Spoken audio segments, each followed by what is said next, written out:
Hello everyone, this is my Technology Infused Assessment Module presentation. So what were my perceptions about teaching English language learners before taking this course? Before the semester started, I thought that ELL students struggled more in the classroom than native speakers, and that they might not perform as well as other students as a result. What were my perceptions about teaching English language learners after taking this course? I have learned that all students face such struggles, especially younger students. What are some common misconceptions about teaching or about English language learners? People often believe that ELLs are not as smart as native speakers, and that ELLs are often believed to come from low-income households. ELLs that struggle to learn English are often incorrectly believed to have learning disabilities. Many people tend to initially think of Spanish students when it comes to ELLs, but the number of ELLs moving to the U.S. from all nations and tongues is steadily growing. Did you know that people think that young children are the best language learners? It's true. The younger a child is, the easier it is for them to learn other languages besides their native language, as they are still developing so much cognitively. Do you know what the top 5 tools all teachers should know about when working with English language learners are?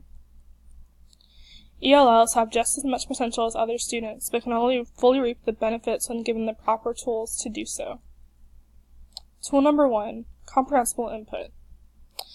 As much as we want to push our students to do their absolute best, we must also remain aware of and respect their limits through being mindful of and taking advantage of the comprehensible input strategy.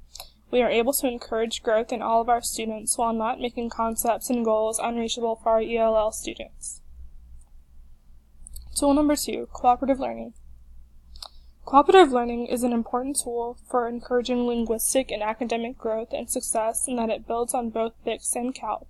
Giving students the opportunity to grow through cooperative learning is beneficial to all students, but can be particularly helpful in regard to expanding ELL vocabulary and creating a more inclusive classroom.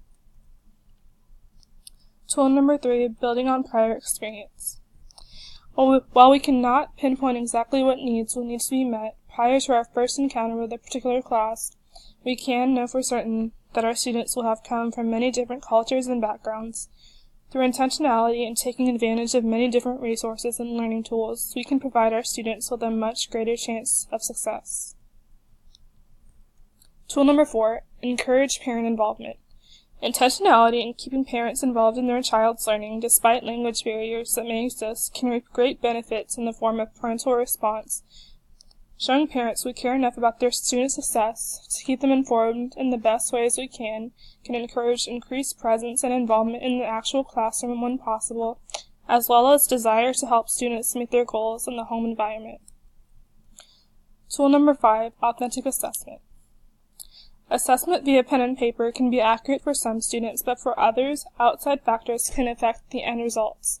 Authentic assessment allows for assessment through real-world situations and is important because it is an authentic means by which to determine areas students are growing in and areas in which they require more assistance. What are some of the do's and don'ts that teachers should keep in mind? Do number 1, give me a break.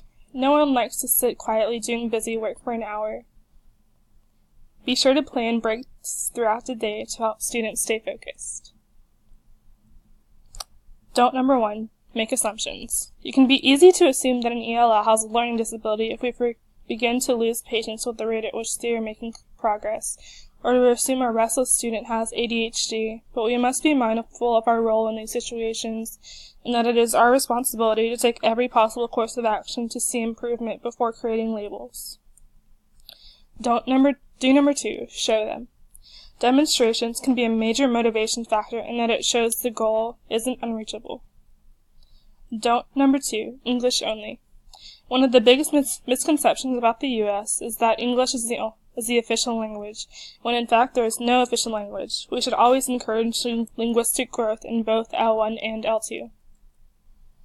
Do number 3, praise. Teachers are the parental figures for their students for 7 hours of every day, While this does mean there are needs for occasional discipline, we must not forget how much students thrive off of praise and how motivating of a tool this can be. Don't number 3, rush. Be sure that you plan time for questions and reteaching of difficult concepts. Give your students their best chance to succeed. Do number 4, ask. Asking lots of questions is beneficial in that it allows the teacher to assess comprehension while also asking students to check their own understanding and the reasoning behind it.